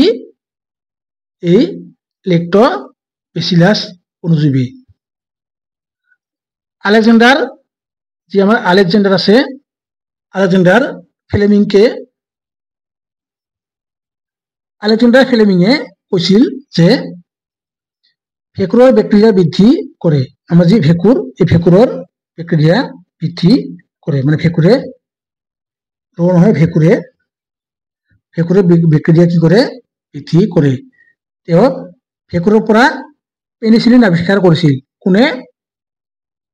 আলেকজাণ্ডাৰ ফ্লেমিঙে কি কৰিছিল? ভেঁকুৰৰ পৰা পেনিচিলিন আৱিষ্কাৰ কৰিছিল।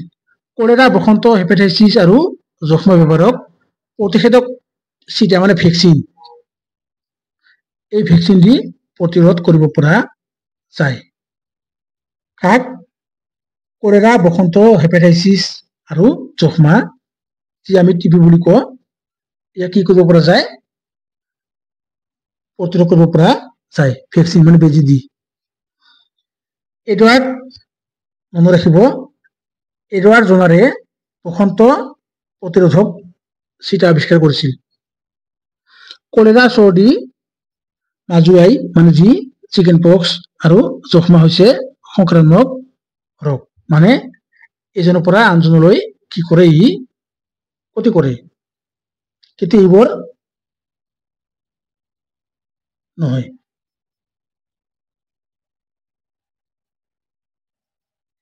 তাৰপিছত মাইকী এনফিলিছ মহে কি কৰে? কামুৰিলে মেলেৰিয়া হয়। আৰু আনহাতে মাইকী এইডছ মহে যদি কামুৰে কি হয়? ডেংগু হয়। আৰু এই মেলেৰিয়া ৰোগৰ ঔষধ কোনে আৱিষ্কাৰ কৰিছিল? Ronaldo Ross. আৰু 1903 মানে 1903 চনত কি কৰিছিল? নোবেল পুৰস্কাৰ প্ৰদান কৰিছিল। কাক? ৰনাল্ড ৰছক। মহৰ পৰা ৰক্ষা পোৱাৰ কাৰণে কিছুমান উপায় যদি আহে, যি নেট ব্যৱহাৰ কৰে, কেৰচিন ব্যৱহাৰ কৰিব লাগে। প্ৰক্ৰিয়াৰ জৰিয়তে গৰু আৰু মানুহৰ এন্থ্ৰাক্স নামৰ এবিধ ৰোগ হয়। কাৰ জৰিয়তে? বেক্টেৰিয়াৰ জৰিয়তে। ৰবাৰ্ট কোকে কি কৰিছিল? এই যি এন্থ্ৰাক্স নামৰ ৰোগ, এই ৰোগৰ আৱিষ্কাৰ কৰিছিল, মানে ধৰা পেলাইছিল। এই ৰনাল্ড ৰছৰ নিচিনাকৈ যি মহে কামুৰিলে কি হয়? মেলেৰিয়া হয়। আগতে মানুহ ভাবিছিল কি বেয়া বতৰৰ কাৰণে, গেছৰ কাৰণে মেলেৰিয়া হয়। কিন্তু ৰনাল্ড ৰছে কি কৰিছিল? কৈছিল যে নহয়, মাইকী মহে কামুৰিলে কি কৰে? ৰোগ হয়। আৰু সেই কি হয়? মেলেৰিয়া ৰোগৰ কাৰণে মানুহে কি কৰিছিল? গছৰ বাকলি ব্যৱহাৰ কৰিছিল।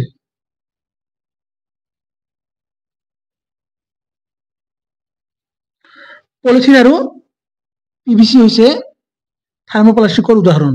পলিথিন আৰু পিভিসি, যি পিভিসি তাৰ আছে, এইবোৰ হৈছে কি থাৰ্মোপ্লাষ্টিকৰ উদাহৰণ। আৰু বেকেলাইট আৰু মেলামাইন হৈছে থাৰ্মোস্টিং প্লাষ্টিকৰ উদাহৰণ। এইবোৰ আপোনালোকে মনত ৰাখিব। কপাহ এবিধ বহুযোগী আৰু যাক চেলুলোজ বুলি কোৱা হয়। ই গ্লুকোজেৰে গঠিত। কপাহ হৈছে কি এবিধ বহুযোগী, যাক চেলুলোজ বুলি কোৱা হয় আৰু ই গ্লুকোজৰ জৰিয়তে গঠিত। নাইলন এবিধ মানৱ সৃষ্ট আঁহ। ইয়াক 1931 চনত কয়লা পানী আৰু বায়ুৰ জৰিয়তে প্ৰস্তুত কৰা হৈছিল নাইলন পদাৰ্থ ধাতু আৰু অধাতু ধাতুৱে সোডিয়াম হাইড্ৰক্সাইডৰ কি কৰে সৈতে বিক্ৰিয়া কৰি হাইড্ৰজেন গেছ উৎপন্ন কৰে যি ধাতু আমাৰ এই ধাতু নহয় আমাৰ যি অসমীয়া ব্যাকৰণৰ ধাতু নহয় ই হৈছে বিজ্ঞানৰ ধাতু এই ধাতুৱে কি কৰে সোডিয়াম হাইড্ৰক্সাইডৰ সৈতে বিক্ৰিয়া কৰি হাইড্ৰজেন গেছ উৎপন্ন কৰে ধাতুৰ উদাহৰণ হৈছে ইয়াৰ কি হ'ব ৰ হ'ব ধাতুৰ উদাহৰণ হৈছে সোডিয়াম পটাছিয়াম এলুমিনিয়াম তাম ইত্যাদি ইয়াত টকা দিছো মানে আগতে টকা হিচাপে মই লিখিছিলো পাৰা হৈছে এনে এক ধাতু যাক সাধাৰণ উষ্ণতাত জলীয় অৱস্থাত পোৱা যায় যি পাৰা এই পাৰা হৈছে এনে এক ধাতু যাক সাধাৰণ উষ্ণতাত কি হয় জলীয় অৱস্থাত পোৱা যায় মানে বৰ্তমান যি গৰম মানে যি অৱস্থা আৰু বতৰ সেই উষ্ণতাত কি হয় জলীয় অৱস্থাত পোৱা যায় অধাতুৰ উদাহৰণ হৈছে কাৰ্বন ফসফৰাছ আৰু অক্সিজেন আৰু কয়লা আৰু পেট্ৰলিয়াম আৰু প্ৰাকৃতিক গেছ হৈছে জীৱাশ্ম ইন্ধন প্ৰশ্ন আহিছিল কয়লা কোক আৰু আলকেট্ৰা কয়লা গেছৰ পৰা উৎপন্ন হয় আলকেট্ৰা আপোনালোকে নিশ্চয় চাইছে পেট্ৰলিয়াম গঠন কৰি পেট্ৰলিয়াম গেছ পেট্ৰল ডিজেল কেৰাচিন পেৰাফিন আৰু মম প্ৰস্তুত কৰা হয় তাৰ জৰিয়তে পেট্ৰলিয়াম যেতিয়া গঠন কৰা হয় গঠন কৰাৰ পিছত এইবোৰ প্ৰস্তুত কৰা হয় মানে পেট্ৰলিয়ামৰ পৰা এইবোৰ গঠন কৰি এইবোৰ পেট্ৰলিয়াম গেছ পেট্ৰল ডিজেল আমি যি বাইক চলাও এই পেট্ৰল গাড়ী বাছ গাড়ী ডিজেল কেৰাচিন এইবোৰ পৰা কি কৰা হয় মম পেট্ৰলিয়াম গঠন কৰি মানে চিটেটত ধুনীয়াকে দিয়া আছে ইংৰাজী মাধ্যমৰ কিতাপত এনচিইআৰটিত ইয়াত কেৱল 2টা পইণ্টহে লিখিছো চিএনজিৰ সম্পূৰ্ণ ৰূপটো হৈছে কি প্ৰশ্ন আহিছিল অসমত আহিছিল চিটেটত আহিছিল হৈছে কম্প্ৰেছ গেছ কি নেচাৰেল গেছ চিএনজি পৰিৱেশৰ ওপৰত এইটো মানে কি পৰিৱেশত পৰে সাইন্সত পৰে এলপিজি আমাৰ যি এলপিজি সিলিন্ডাৰ আছে লিকুইড পেট্ৰলিয়াম গেছ সম্পূৰ্ণ ৰূপ সুধিব পাৰে সালফাৰ আৰু নাইট্ৰজেনৰ যি ৰ আছে ৰ নহয় সালফাৰ আৰু নাইট্ৰজেন অক্সাইডে এচিড বৰষুণ সৃষ্টি কৰে সালফাৰ আৰু আমাৰ যি নাইট্ৰজেন অক্সাইড আছে ই কি কৰে এচিড বৰষুণ সৃষ্টি কৰে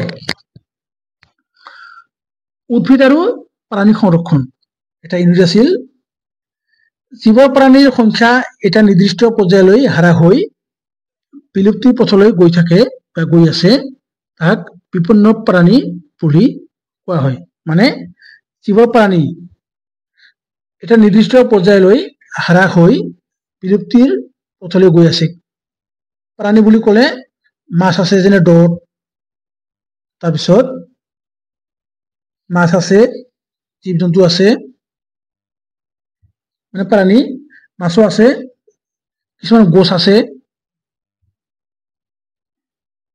এইবোৰ কি যি বিলুপ্ত হৈ আছে এইবোৰকে কি কোৱা হয় বিপন্ন প্ৰাণী বুলি কোৱা হয় কেৱল ইয়াত যদি প্ৰাণী নাথাকি কি থাকে মাছ থাকে উদ্ভিদ থাকে তথাপি যি আমাৰ পিচাৰ প্লান হয় এই পিচাৰ প্লান কেৱল ক'ত পোৱা যায় মেঘালয়তে পোৱা যায় বাকী অঞ্চলতো পোৱা নাযায় এইবোৰ কি এইবোৰ সংৰক্ষণ কৰাৰ কাৰণে ৰেড ডাটা বুক ব্যৱহাৰ কৰা হয় ইয়াত কোৱা হৈছে ৰেড ডাটা বুক হৈছে সকলো বিপন্ন প্ৰাণী আৰু উদ্ভিদৰ তথ্য থকা এখন সমল পুথি প্ৰশ্ন আহিব পাৰে কেৱল প্ৰাণী বুলি নহয় অলপ আগতে ক'লো কেৱল প্ৰাণী বুলি নহয় উদ্ভিদ মাছ মানে গছ গছনি মাছ জীৱ জন্তু যেনে এনাকন্ডাছ এইবোৰ কি লাহে লাহে নোহোৱা হৈ গৈছে আজিকালি কেৱল মোবাইলতহে মানে ইউটিউবত মাৰিলে চোৱা যায়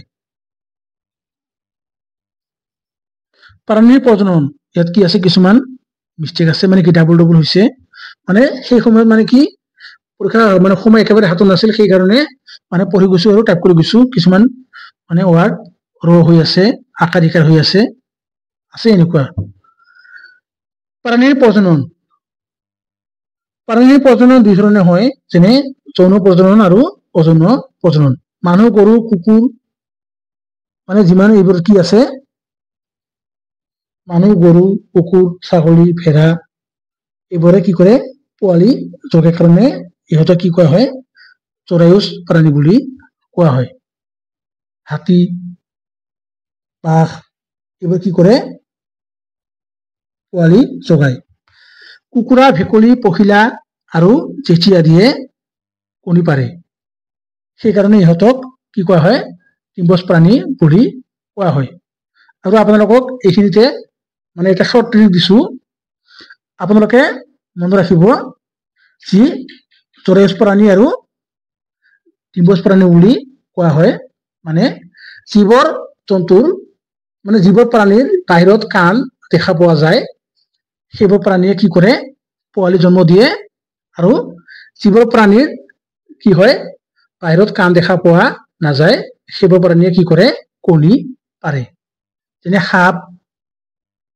ঘৰিয়াল এইবোৰ হৈছে কি কাণ দেখা পোৱা নাযায় মানে জীৱ প্ৰাণীৰ কাণ বাহিৰত দেখা পোৱা যায় সেইবোৰ প্ৰাণীয়ে কি কৰে পোৱালি জন্ম দিয়ে মানুহৰ কাণ দেখা পোৱা যায় সেইকাৰণে পোৱালি জন্ম দিয়ে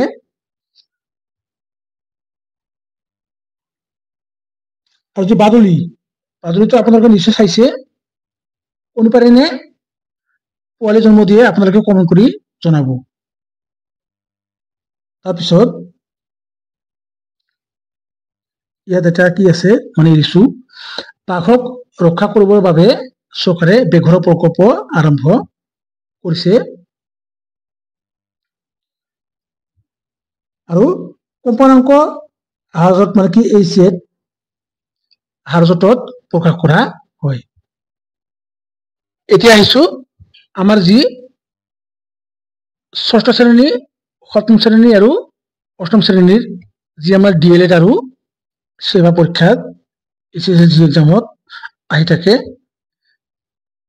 এই প্ৰশ্নখিনি ইয়াত ইনক্লুড কৰিছো যেনে কাৰ্বন ডাই অক্সাইডক সেউজ গৃহ গেছ নামেৰে জনা যায় কি গেছ সেউজ গৃহ গেছ নামেৰে জনা যায় জাপানত মিনিমাটা বিপৰ্যয় হৈছিল জাপানত কি হৈছিল মিনিমাটা বিপৰ্যয় হৈছিল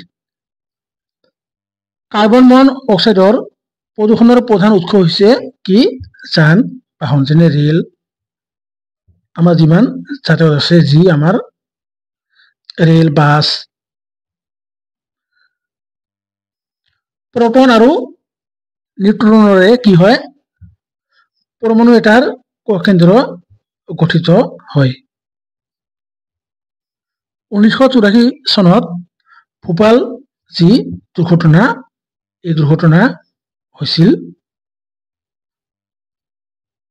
আৰু যোৱাকালি কি হৈছে আমাৰ বিমান দুৰ্ঘটনা হৈছে কত গুজৰাটত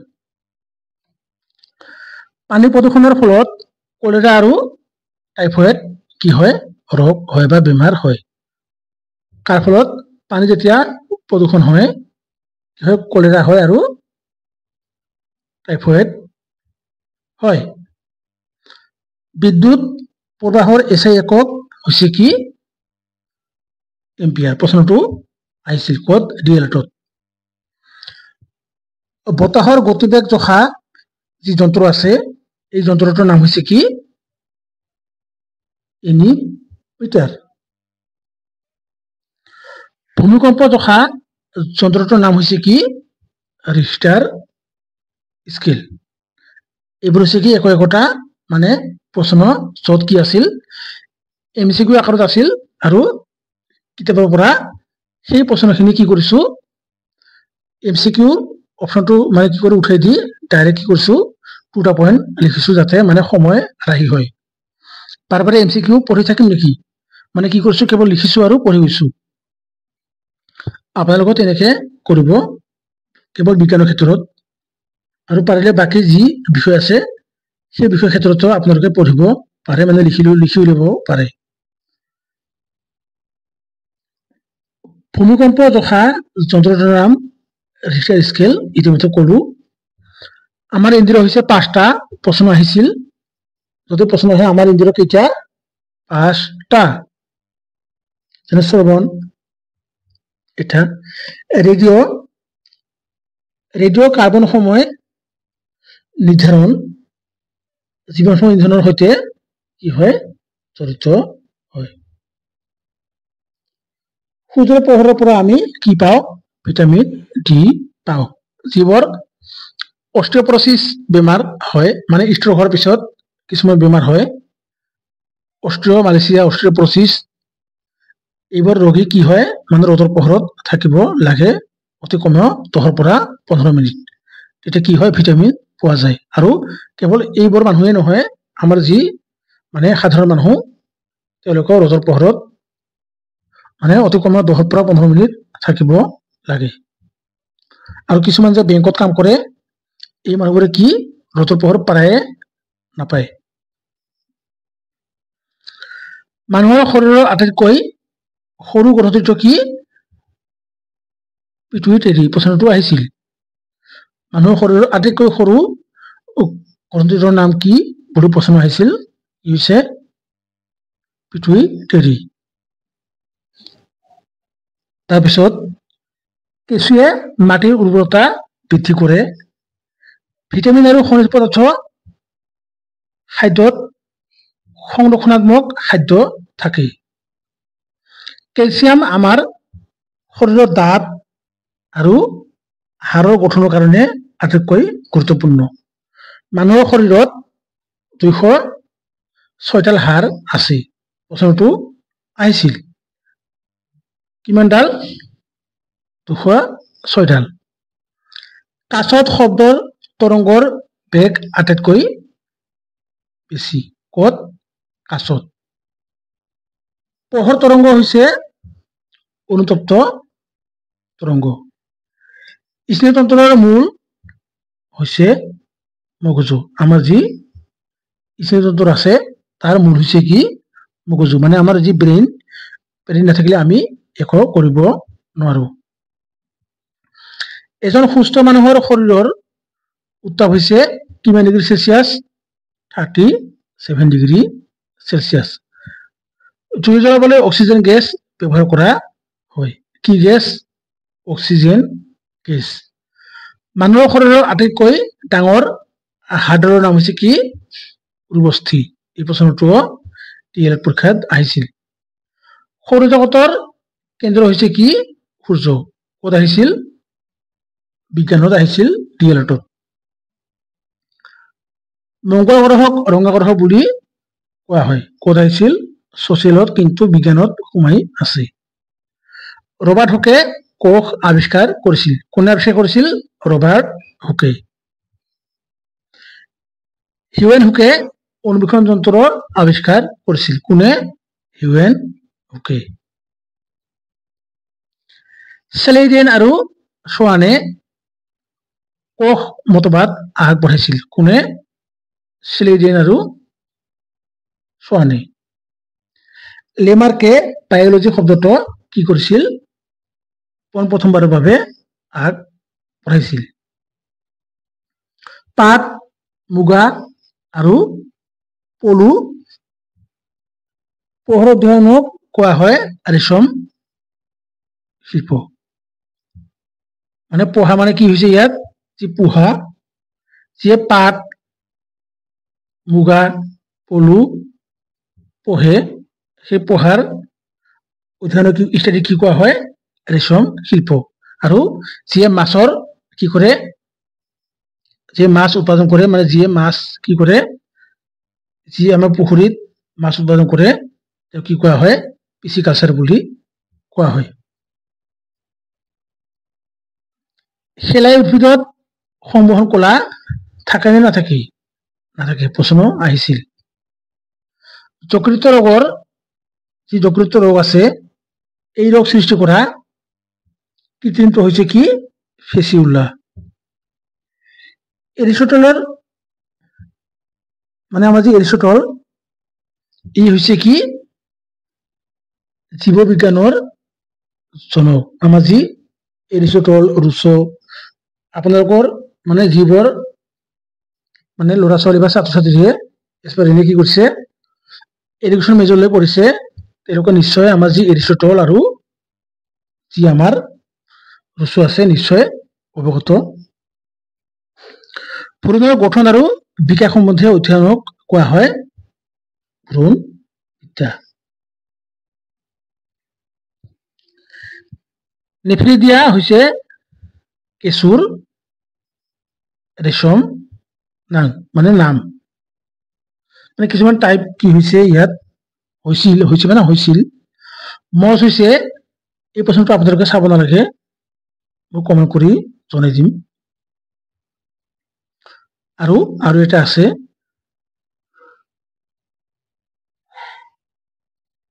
আছে আৰু এইটো জাপানত এইটো চাব নালাগে তাৰপিছত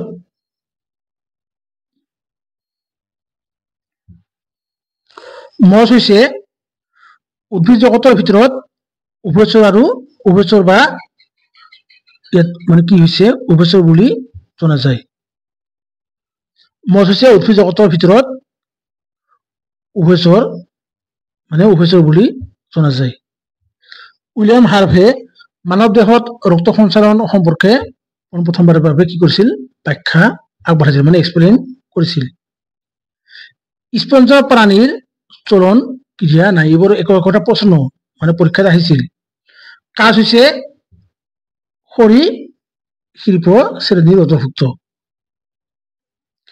চৰাইৰ মাত যি চৰাইৰ মান মতা অংগটোৰ নাম হৈছে কি চিৰিংস আৰু চৰাই যে উৰিব পাৰে সেই উৰিব পৰা অংশটোৰ নাম কি বাৰ্ব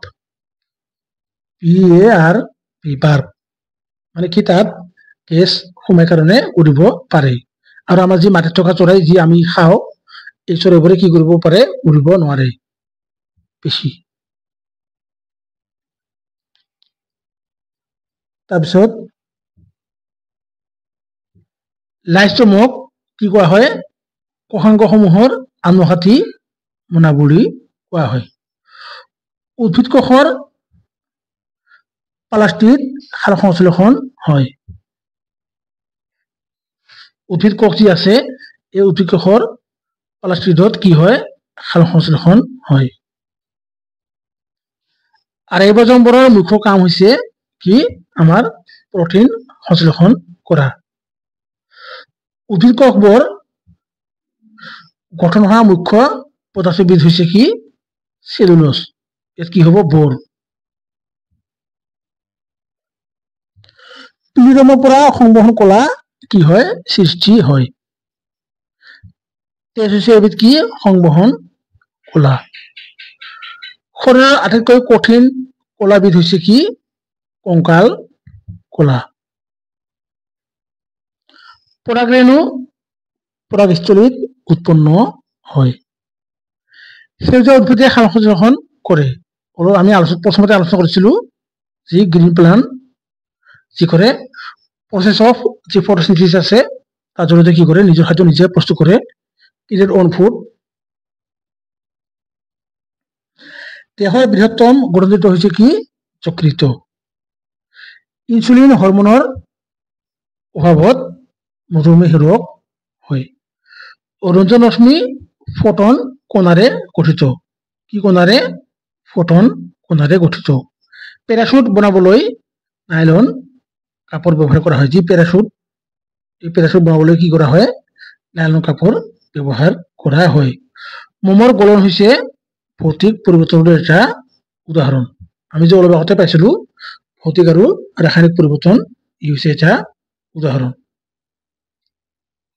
তাৰপিছত কোনানুপাত সূত্ৰ মতে 2 মোলৰ এটাতকৈ বেছি যোগ সৃষ্টি কৰিব নোৱাৰে যি যোগ আছে ই সৃষ্টি কৰিব নোৱাৰে ভিটামিন হৈছে প্ৰতিৰক্ষী খাদ্যৰ মূল উপাদান আমি যে ভিটামিনৰ কথা আলোচনা কৰিছিলো ভিটামিন বিৰ অভাৱত কি হয় বেৰি বেৰি ৰোগ হয় ভিটামিন ডিৰ অভাৱত এই আলোচনা হৈছে কি সূৰ্যৰ ৰশ্মি যি অলপ আগতে আলোচনা কৰিছিলো প্ৰথমতে আলোচনা কৰিছো আৰু অলপ আগতে আলোচনা কৰিছো বীজাণুমুক্ত কৰিবলৈ পানীৰ সৈতে ব্লিচিং পাউডাৰ মিহলোৱা হয় তাৰপিছত আমলিকে নীলা লিটমাছ ৰঙা হৈ পৰিৱৰ্তন কৰে বা ৰঙা কৰে আৰু হাৰকে ৰঙা লিটমাছক কি কৰে নীলা কৰে দৈ আৰু গাখীৰত পোৱা অম্লটো হৈছে কি লেক্টিক এসিড আৰু শুৱালকুছি পাট যি আমাৰ শুৱালকুছি আছে পাট মুগাৰ শুৱালকুছি পাট বস্ত্ৰৰ উদ্যোগৰ বাবে বিখ্যাত অধন ৰাশি হৈছে vector torch light search light আদিত প্ৰতিফলিত হিচাপে অৱতলন যি তাপন অৱতলন হ'ব তাপন ব্যৱহাৰ কৰা হয় যি টৰ্চ লাইট সাৰ্চ লাইট এইবোৰত কি যি ব্যৱহাৰ কৰা হয় যি তাপন কি তাপন অৱতলন তাপন ব্যৱহাৰ কৰা হয় পোহৰৰ এটা গতি পথক ৰশ্মি বুলি কোৱা হয় বায়ুৰ তুলনাত পানীৰ শব্দ বেগ বেছি যি পানীৰ শব্দ যি বেগ ই তীব্ৰ মানে বেছি ওম হৈছে ৰোধৰ একক ভূপৃষ্ঠৰ যি স্থানত ভূমিকম্প আৰম্ভ হয় সেই স্থানক কি কোৱা হয় উপকেন্দ্ৰ বুলি কোৱা হয় ভাৰতবৰ্ষত চুনামি নহয় প্ৰশান্ত মহাসাগৰত উৎপন্ন হোৱা ঘূৰ্ণী বতাহৰ নাম হৈছে কি টাইফুন যি আমাৰ প্ৰশান্ত মহাসাগৰ আছে তাৰ যি ঘূৰ্ণী বতাহ তাৰ নাম হৈছে কি টাইফুন সূৰ্যৰ একেবাৰে ওচৰত থকা বা নিকটৱৰ্তী গ্ৰহটোৰ নাম কি বুধ আমি যি সমাজ অধ্যয়নত আলোচনা কৰিছো মানৱ শৰীৰত আটাইতকৈ বেছি পৰিমাণে থকা মূলটো হৈছে কি অক্সিজেন কিমান পৰিমাণে আছে আপোনালোকে কমেন্ট কৰি জনাব পাঠিত পানী মিশ্ৰ পদাৰ্থ নহয় হাইড্ৰোজেন মৌলৰ পাৰমাণৱিক ভৰ পাৰমাণৱিক সংখ্যাৰ সমান লোহিত ৰক্তকণিকা কোষত হিমোগ্লোবিন পোৱা যায়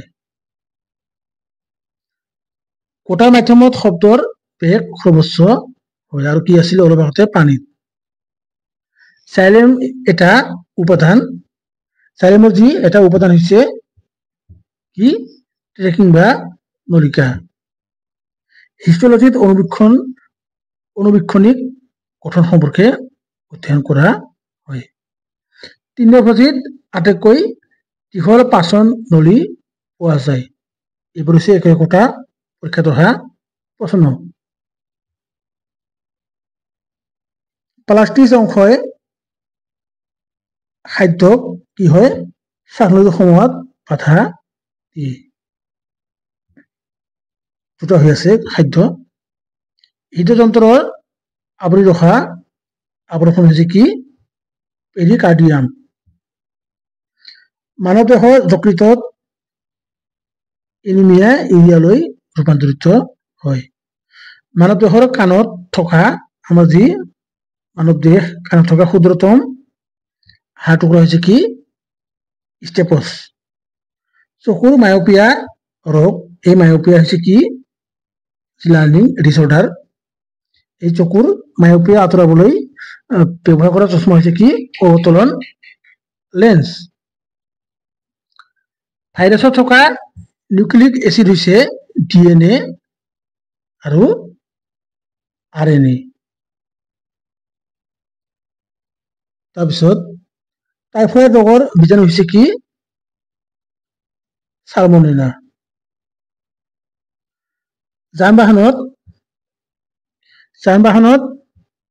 কি ৰেয়াৰ ভিউ মিৰৰ হিচাপে উত্তল দাপন ব্যৱহাৰ কৰা হয় আৰু প্ৰচলিত কি ব্যৱহাৰ কৰা হয় আপোনালোকে কমেন্ট কৰি জনাব মানে লগে কৰিলে আপোনালোকৰ মনত থাকিব আভ্যন্তৰীণ পূৰ্ণ প্ৰতিফলন এই পূৰ্ণ প্ৰতিফলনৰ কাৰণে মানুহে মৰুভূমিত মৰীচিকা দেখা পায় এক ৱাট হৈছে এক ৱাট সমান 1 ভোল্ট ইনটু 1 এম্পিয়াৰৰ সমান তাৰপিছত ৰোধাংকৰ একক হৈছে কি ওহম সেন্টিমিটাৰ পোহৰ এটাৰ গতি পথক কি কোৱা হয় ৰশ্মি বুলি কোৱা হয় ভিটামিন সিৰ ৰাসায়নিক নাম হৈছে কি এসকাৰ্বিক এসিড ৰগৰ এসআই একক কি মিটাৰ বা সেন্টিমিটাৰ মানে কি বেগৰ এসআই একক কি মিটাৰ বা সেন্টিমিটাৰ এজন প্ৰাপ্তবয়স্ক মানুহৰ হৃদপিণ্ডত স্পন্দন কি মিনিটত 72 বাৰ হয় যে হাৰ্ট ব্ৰেক হয় হাৰ্ট এটেক হয়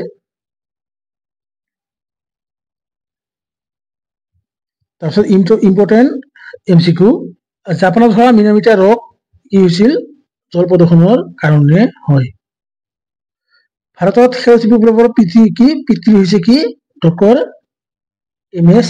স্বামীনাথন নৰ্মদা বাছৰ আন্দোলনৰ নেতৃত্ব দিয়া ব্যক্তিগৰাকী কোন মেধা পাটেকাৰ বসন্ত ৰোগ আমাৰ চিকেন পক্স ইয়াৰ এই বীজাণুৰ নাম হৈছে কি ভেৰিচিলা জষ্টাৰ ভাইৰাছ মানে আন এটা নাম মেলেৰিয়া ৰোগ হয় এই ৰোগ বীজাণুৰ নাম হৈছে কি প্লাজমোডিয়াম অনচেল যি পেৰাসাইট আছে প্লেগ ৰোগৰ বীজাণু হৈছে কি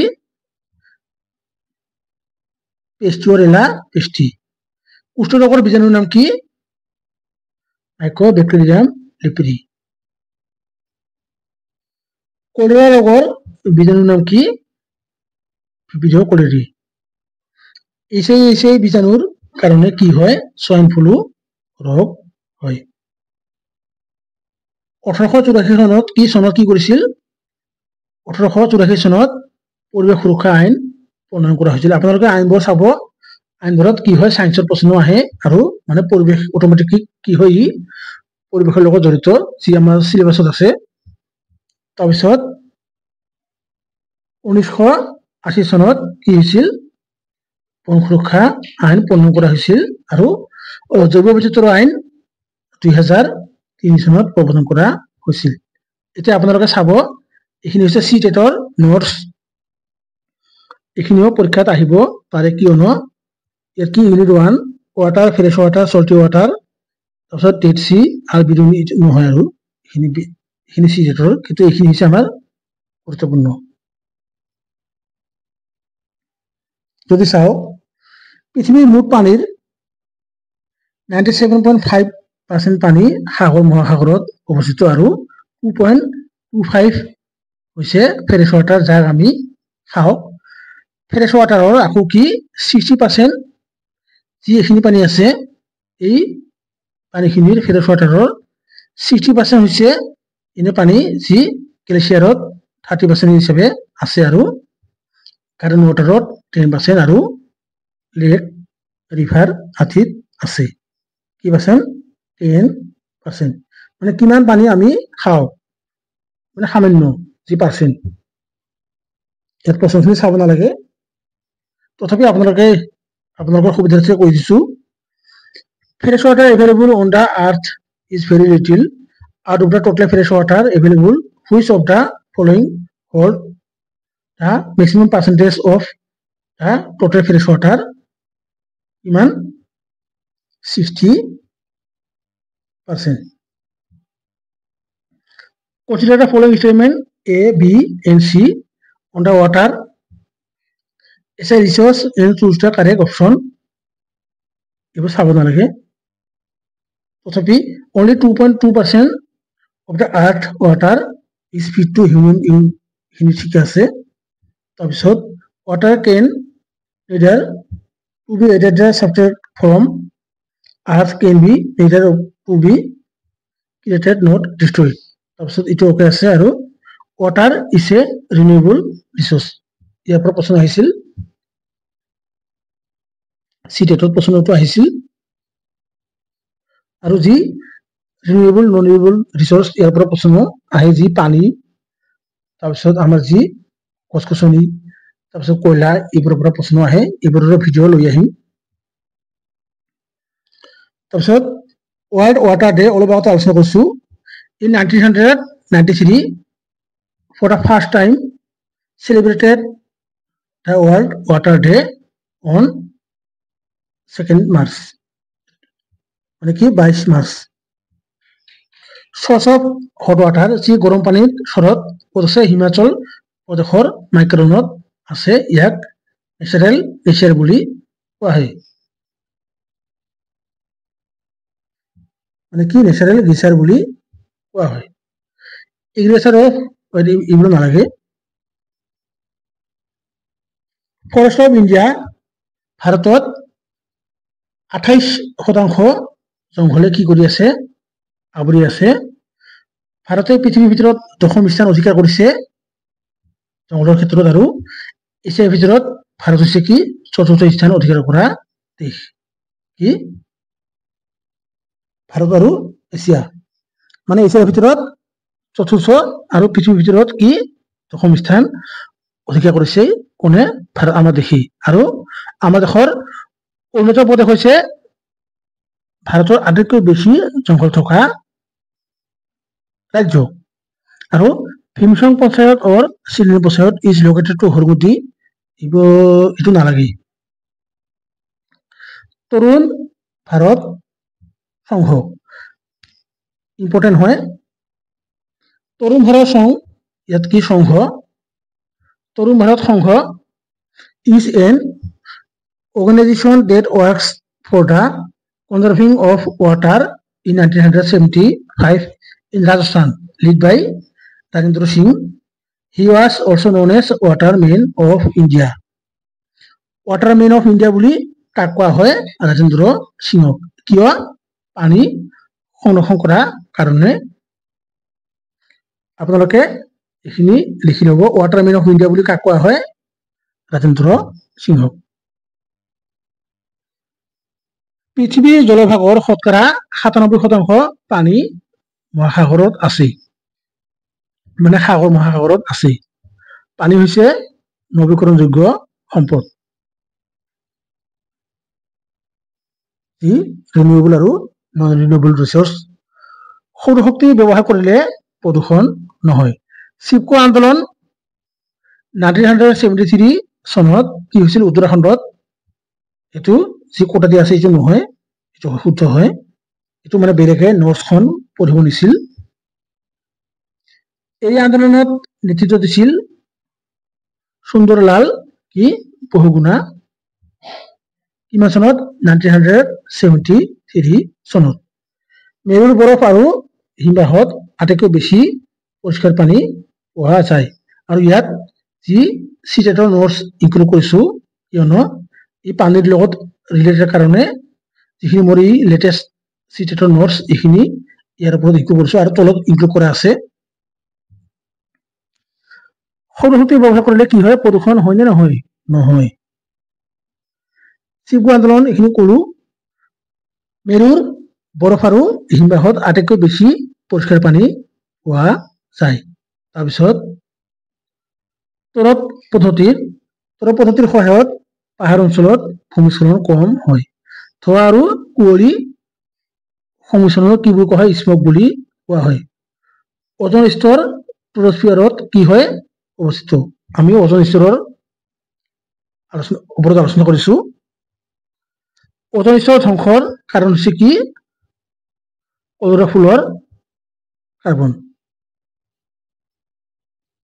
তাৰপিছত এফচিচিক এচিড নামৰ হৰমনে উদ্ভিদৰ পাত ফুল আৰু ফল অৰ্থাৎ সহায় কৰে মাজে গছৰ ফল কিয় সৰে বুলি এটা কি আছিল পাঠ আছিল উদ্ভিদৰ দেহত 90% পানী থাকে কিমান পাৰ্চেন্ট 90% গাখীৰত লেক্টিক এচিড পোৱা যায় ইয়াত কি লেক্টিক হ'ব আৰু ইচিকাৰ ডেংগু ভাইৰাছ নাকি এইডছ মহে বিয়পায় অলপ আগতে আলোচনা কৰিছো এইবোৰ হৈছে প্ৰশ্ন মেলেৰিয়া ভাইৰাছ নাকি এনিফলিছ মহে বিয়পায় কিবি চৰাই উৰিব পাৰে নে নোৱাৰে কিবি চৰাই ইমিকেকা এনেকুৱা বহুত চৰাই আছে নীলা বিপ্লৱ মানে ব্লু ৰিভলিউচন দ্বাৰা কি হয় মাছৰ উৎপাদন কৰা হয়, যাক কি কোৱা হয় পিচিকালচাৰ বুলি কোৱা হয়।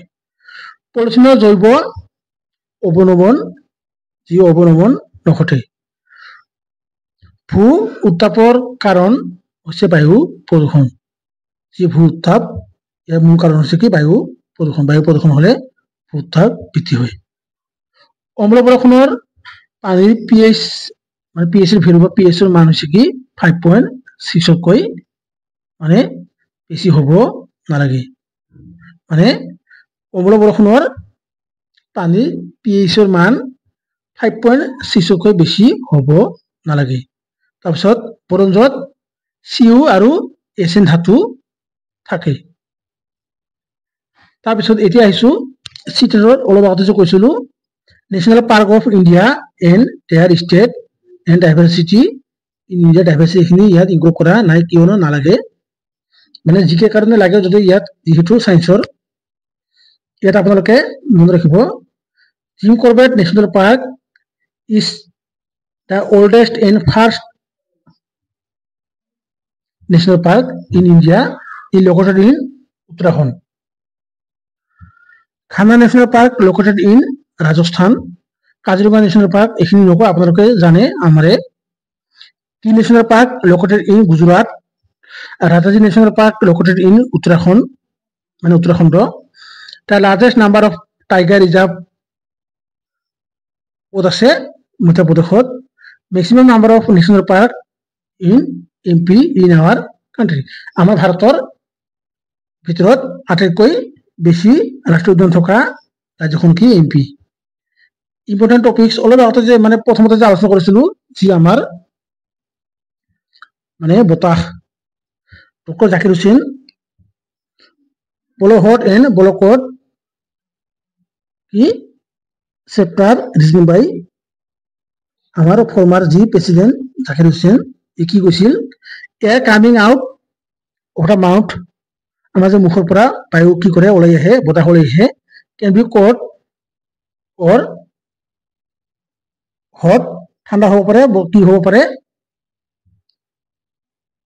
গৰম হ'ব পাৰে ই কাৰ ওপৰত নিৰ্ভৰ কৰে আমাৰ যি টেম্পাৰেচাৰ সেই টেম্পাৰেচাৰৰ ওপৰত জলবায়ুৰ ওপৰত কি কৰে নিৰ্ভৰ কৰে আৰু air come down because it is heavier on other hand hot air rises মানে কি যি বতাহ ওলাই আহে মুখৰ পৰা আৰু ই ঠাণ্ডা মানে পাতল হয় আৰু গৰম হাৱা আৰু ঠাণ্ডা হাৱা বুলি কওঁ আমি যে ইয়াকে কোৱা হৈছে।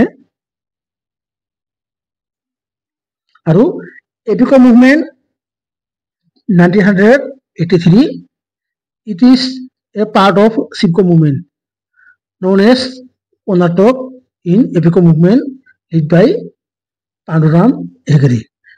আৰু নৰ্মদা বাচাও মুভমেন্ট অলপ আগতে যে পাইছিলো 1989 led by Metha Patekar and Baba Amte against the dam built on river Narmada মানে নৰ্মদা নদীৰ কাষত যি নদী বান্ধ নিৰ্মাণ কৰা হৈছিল তাৰ বিৰুদ্ধে কি কৰিছিল মেথা পাটেকাৰ আৰু বাবা আমতে কি কৰিছিল সেই নৰ্মদা বাচাও আন্দোলন কি কৰিছিল কৰি তুলিছিল কিমান চনত 1989 চনত দাণ্ডি মাৰ্চ আমাৰ যি দাণ্ডি যাত্ৰা কি কৰিছিল দিছ ইনসিডেন্ট ইজ ফ্ৰম যি মানে ঘটনা this incident is from 1930 against the British for heavy tax for salt led by আমাৰ জাতিৰ পিতা মহাত্মা গান্ধী।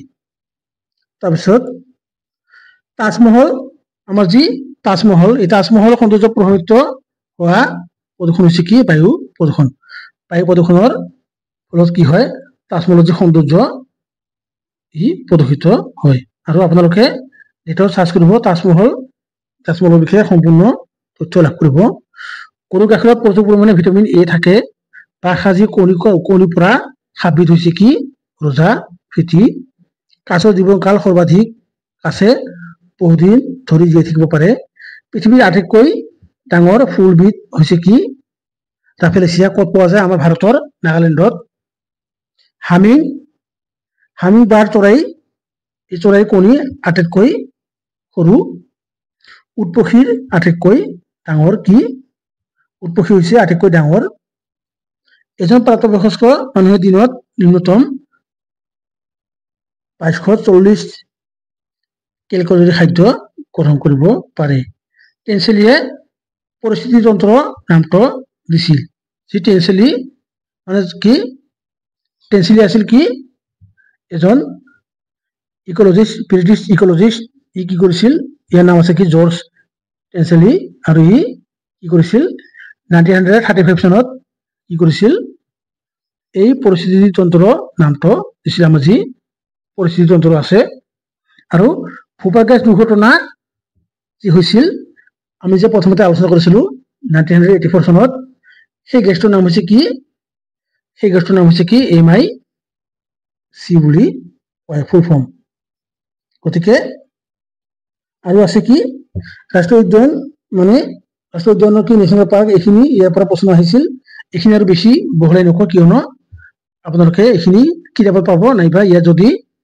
মানে কিতাপ যদি নাই কেমেৰা কৰি ইয়াত কি ইছ্যু মাৰি ল'ব ইয়াৰ পৰা যোৱাবাৰ প্ৰশ্ন আহিছিল ইয়াৰ পৰা কি প্ৰশ্ন আহিছিল সোণালী বান্দৰ কিন্তু সোণালী বান্দৰ ইয়াতো আছে আৰু সোণালী বান্দৰ এখন অভয়াৰণ্য আছিল সোণালী বান্দৰ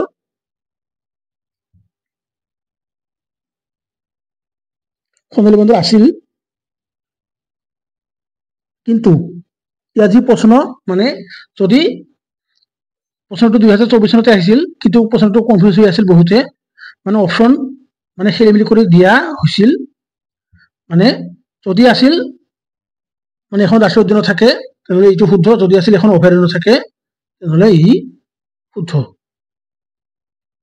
গতিকে এইখিনি আছিল আজিৰ ভিডিওটি যি গুৰুত্বপূৰ্ণ ক্লাস 6 7 8 বিজ্ঞানৰ আশা কৰিছো ভিডিওটি চাই আপোনালোকে নিশ্চয় উপকৃত হ'ব যদি চেনেলটি নতুনকৈ আহিছে তেনেহলে চেনেলটি সাবস্ক্ৰাইব কৰিব আৰু আপোনালোকৰ বন্ধু বান্ধৱীলৈ শ্বেয়াৰ কৰি দিব শেষত ভিডিওটি চোৱাৰ কাৰণে সকলোকে ধন্যবাদ জয় অসম